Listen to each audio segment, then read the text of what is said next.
4th of July was good to the New York Mets as they beat the Cincinnati Reds in the first game of this 3-game set. Taijuan Walker was excellent once again. The Mets lineup piled in 7 runs. We'll go through that game on the show today, but also Max Scherzer is back. I want to talk about that. Jacob DeGrom on his way to made his first rehab start. We'll go through that a little bit. And Francisco Alvarez is one stop away in Triple-A. A ton to get to on this edition of Locked On Mets. You are Locked On Mets, your daily New York Mets podcast. Part of the Locked On Podcast Network, your team every day.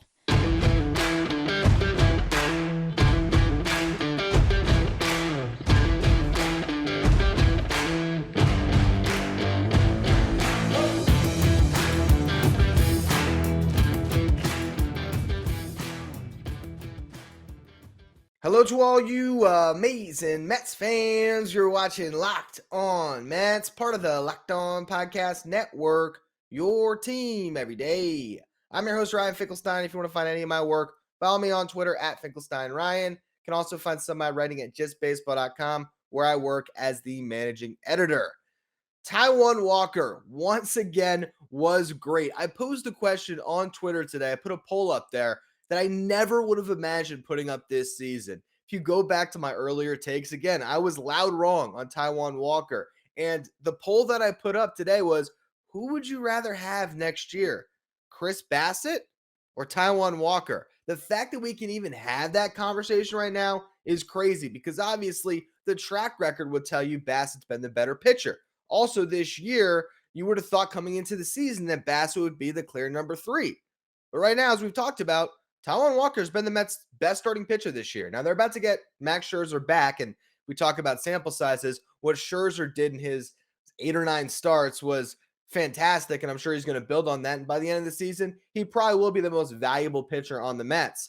But up to this point, it's been Taijuan. And once again, you see him have a great outing. He made one mistake. He hung a pitch to Brandon Drury. Drury has been great this year for the Reds. Former Met, of course, from last season. I actually wrote an article for Just Baseball talking about Drury's season. It kind of kicked off a series we were doing, we are still doing actually, called Unlikely All-Stars, where we're talking about some of the All-Stars that might make it on teams that probably wouldn't be All-Stars otherwise, and that's not to take anything away from Brandon Drury. He's having a great season. I don't know if he would be an All-Star if he was on another team, but with the Reds, he probably will be an All-Star, and that 3-run homer, obviously big for the Reds at that point in the game. It tied things up. Brandon Nimmo hit a 3-run homer of his own in the second inning. So that squared things up. The Mets got a lead when Francisco Lindor hit a home run. I call it a majestic shot. Just absolutely destroyed the baseball. Got a pitch he could handle from Hunter Green. Did not miss it. 380 plus feet. They said it's a home run in all 30 ballparks. That's the type of blast it was for Lindor, his 13th of the season. That gave the Mets a 4-3 lead. Then Taijuan Walker got 2 more runs of insurance in the 6th as Dom Smith came through. Jeff McNeil had gotten on with the base hit. Mark Canha rip one the opposite way that just made it fair, and that put 2 runners in scoring position for Dom, and he cashed both of them in, hitting one over the center fielder's head that one-hopped the wall and scored both for a RBI double. Dom's been really good since he came back, all right? He's 7 for 21. Still a small sample size, but that's a hit in a third of your at-bats, right? Easy math. 4 doubles of those 7 hits.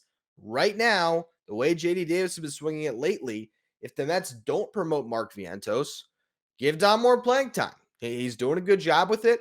And if you want to as well, you can DH Pete, and you can have even a slight upgrade defensively at first base as well. I wouldn't want to get too far out ahead with that. I wouldn't say start Dom every day at first base and go all in there because other guys are going to DH. Dom's not going to play every day. You want to keep Pete comfortable at first base because he's going to be the everyday first baseman all season. And who knows if Dom's even going to be on the roster the whole season. He's still a candidate to get traded at the deadline. And you don't know what happens if you do call up a Vientos. But for now, I do like seeing Dom get some at-bats because he's making the most of them. Now, when it comes to Taijuan, as I said, great start by him. 9 strikeouts at one point this season. Remember when I was talking about how Taijuan wasn't getting a lot of strikeouts? Well, now suddenly he's starting to get those punch-outs that you like to see. Only walked 1 today. ERA now at 2.86 on the season. So he's been great, and he's making a push towards another all-star appearance, which is a little bit crazy to think about, considering the year he had last year where he was an all-star, then was just awful in the second half. To think he could be an all-star in each of these seasons, that's something that I'm sure if we go through Mets history, not many free agent signings could you say that about. Posting 2 all-star seasons consecutively like that, pretty impressive. Again, not sure if he's going to actually get there, but he's making a real case for it. And he'll have at least one more start right before the break, maybe 2, I guess, to really cement that case here and see if he can really get that nod. I think at this point in the season, he's the most deserving pitcher on the Mets roster outside of Edwin Diaz to make the All-Star game. Now, the Mets tacked on another run in the 7th, Eduardo Escobar with an RBI hit. Good to see him stay a little bit hot here. Drew Smith did struggle in that same 7th inning, gave up a homer and a double, but luckily was able to escape. The Mets were a little bit thin in the pen. Edwin Diaz not available, so that was big to get Smith through that inning. Colin Holderman worked around a leadoff walk in the 8th. Good to see him back in the bullpen. He was able to put up a 0. And then Seth Lugo locked it down in the 9th. So solid team victory. The Mets able to win this one 7-4, get this series off right. There was a stat I saw recently. I don't have the exact numbers on it. But if you look at the Mets record this year, I think they were winning 88% of their first games played in the series, which is just absurd. And then something over, again, don't quote me on this, but I think over 70%. The bottom line of the stat was they have an abysmal record in the second game of series. Maybe something can change for the second game of this series, because I don't know how many second game of series the Mets have had this year where a certain man by the name of Max Scherzer took the hill. That's exactly what we're getting. Mad Max will be back for the Mets Tuesday night. Going to talk about that. Going to talk about Jacob DeGrom's rehab start and a couple more injury notes in just a minute. But whether you're ready to pop the question or if you're celebrating a milestone moment, find jewelry as unique as her with the modern convenience of online shopping at BlueNile.com. You can build the engagement ring of her dreams with Blue Nile, which has simple online tools that let you choose the diamond shape, size, and clarity, as well as the setting style. Blue Nile's bench jewelers will then handcraft her perfect engagement ring. Each ring is one of a kind, so you can celebrate life's special moments with fine jewelry. Blue Nile has jewelry experts on hand 24/7, available via phone or chat to help you find a memorable gift at every budget. Make your moment sparkle with jewelry from BlueNile.com, and Locked On Mets listeners get $50 off purchases of $500 or more. This podcast exclusive includes engagement, so use the code Locked On. Again, that's code Locked On. Plus, every order is insured, ships free, and arrives in a discreet package that won't give away what's inside. Shop stress-free and find your forever peace by going to BlueNile.com today. The New York Mets are getting Max Scherzer back later tonight. As you're listening or watching to this, it is going to be thrilling to see Mad Max back on the hill. He's going up against Nick Lodolo of the Reds. Young left-handed rookie, was a top prospect. Debuted this year, has a 5.52 ERA in the season. So the pitching matchup in the Mets' favor. But really, what we're talking about here is the impact of Scherzer and Jacob DeGrom. DeGrom, through his first rehab start on Sunday night in Port St. Lucie, he touched 101. He struck out every batter he faced except for the one that he hit, faced 6 batters, struck out 5, let a slider get away from him to hit the 6th batter through 24 pitches. As I said, he touched 101. He was throwing in the upper 90s. Slider was, he was DeGrom.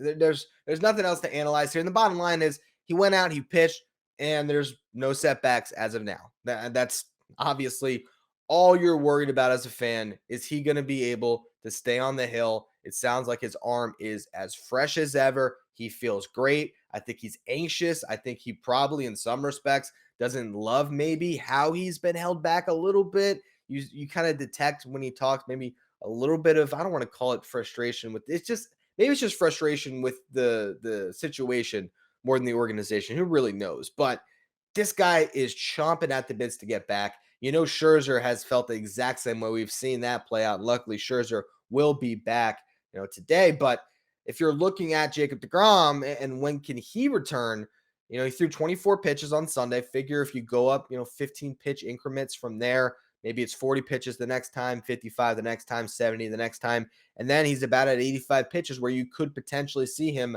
start a major league game. I think you're looking at least 3, maybe 4 more rehab starts. if it is just 4 rehab starts altogether, including the one he just made, his 5th start when he could come back would be on July 23rd against the San Diego Padres at home, Citi Field, Saturday night.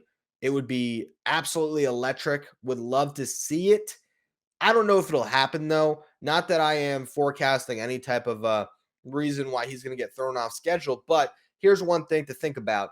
The Mets will play the Padres out of the break. They then have a day off on Monday. They then have a Subway Series against the Yankees at Citi Field for 2 games. Then they have day off on Thursday. So coming out of the break, they have 2 quick off days.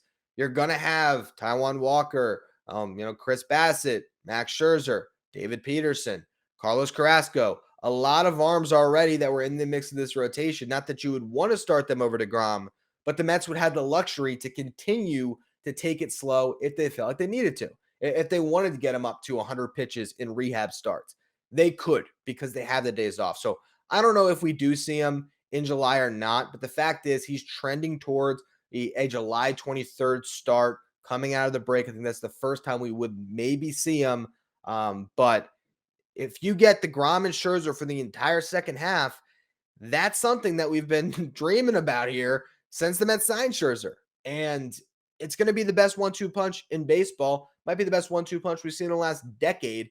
One of the greatest 1-2 punches of all time, potentially. That's how good they could be. If you're talking about the last 10 years, there hasn't been really any pitchers better than Jacob DeGrom and Max Scherzer. Scherzer, for his consistency as just being a constant top 3 Cy Young finisher for a decade. DeGrom for showing us the heights that a pitcher can get to that we've rarely seen before. The Mets get that. That's why I'm very hesitant to really kind of say the Mets have to push all their chips into the table to win this year at the deadline. It's almost an old Will Pond thought. Hey, the guy we get back from injury is going to be the deadline acquisition. But you're talking about 2 top 5 pitchers in baseball returning to your rotation. That's better than anything you could possibly imagine at the deadline. That's why I don't believe the Mets will trade for a starting pitcher. Bullpen, DH, those are the areas where they're going to be looking at, in my opinion. Now, coming to some other news to kind of go through here. David Peterson will start on Wednesday, coming off paternity leave. So that's good to see. He'll be going up against Graham Ashcraft, who is another really good young pitcher for the Reds. Kind of the least heralded of the 3 when you're talking about Hunter Green, Nick Lodolo, and Ashcraft. But Ashcraft, in some respects, has been the best one. So that's not going to be an easy game. It'd be great if the Mets could take this series with Scherzer on the mound, and then Peterson can push for the sweep. Thursday, Trevor Williams expected to pitch against the Miami Marlins. Chris Bassett is unlikely to return from the COVID IL by then, so it'll be T-Will once again going up against a Marlins team that, we'll see what he does with. But that's kind of the way things are looking right now when it comes to the pitching staff over the next couple of days here. And then you get back to, Carrasco and Taijuan Walker and those guys throughout the weekend series. Travis Jankowski is rehabbing in Triple-A. Last kind of MLB type note here when it comes to injuries. You could see him back before the break, Buck Showalter said, which is interesting because they have Inciarte up there right now. Kind of the same type of a player. Maybe they look at Jankowski as being a little bit, younger and more athletic. I don't really know if he's that much better of a hitter. Probably a little bit. So, and he's also a guy that was with the team for a good part of the season. And Inciarte is kind of always going to be a Brave to me. So I'm cool if they decide to make that switch there. But I don't think it really drastically changes the way the Mets are constructed day to day when it comes to their ability to win games. But the future is still with Francisco Alvarez. And usually we hold the prospect talk for our Friday farm reports. Had to get to it today because this guy's now in Triple-A. He's one stop away. The undoubted top prospect in the Mets system, potentially the top prospect in all of baseball, is getting real close. So I want to talk about that and also a couple of other promotions we saw from St. Lucie up to High A in Brooklyn. But before we get to that, this episode is brought to you by Rock Auto. With the ever-increasing numbers of makes and models, it's now impossible for your local chain auto parts store to stock all the parts you need. Why endure the often pointless and seemingly intimidating questioning and wait while the person behind the counter orders the parts on their computer, choosing only the brand their warehouse happens to carry, when instead you can go to RockAutocom, shop from hundreds of manufacturers, and maybe save 30%, 50%, potentially even 100% more for the exact same amount of parts you would get at a chain store or new car dealership. Rock Auto is a family business that has been serving do-it-yourselfers for over 20 years. Their prices are reliably low for every customer. So go explore their easy-to-use website today to find the solution to your auto parts needs. Again, go to rockauto.com right now, see all the parts available for your car or truck. Make sure you write Locked On in there. How did you hear about us box so they know that we sent you. Amazing selection, reliable low prices, all the parts your car will ever need. RockAuto.com. Francisco Alvarez was promoted to Triple-A, and he just played his first game Monday night, went 1 for 3 with an RBI single and a walk. He also threw out the first attempted base stealer he faced at the highest level in the minors. Alvarez was unbelievable in June. He hit 286, 389 on base, 681 slugging, had 6 doubles, 10 home runs, 24 RBIs. He was the youngest player in the Eastern League, and yet you look at his numbers across the board, 18 home runs in Double-A, 553 slugging percentage, 16 doubles, 70 hits, 43 runs scored, 47 RBIs, 921 OPS, 149 WRC plus. All those numbers I pulled from a Mets minors article. Check them out. They do a great job, kind of a branch of Mets Mirage covering everything in the minor league system. You go by rankings in the Eastern League, the home runs and the slugging percentage, 4th best, the doubles in the top 10, hits 6th most, as was runs, RBIs, and OPS. And again, I mean, the 149 WRC plus that measures hitters based on a league average of 100. So he was 49% better than your league average hitter as was he still a 21-year-old, 20-year-old? I always forget on Alvarez. I think he's 21 now, right?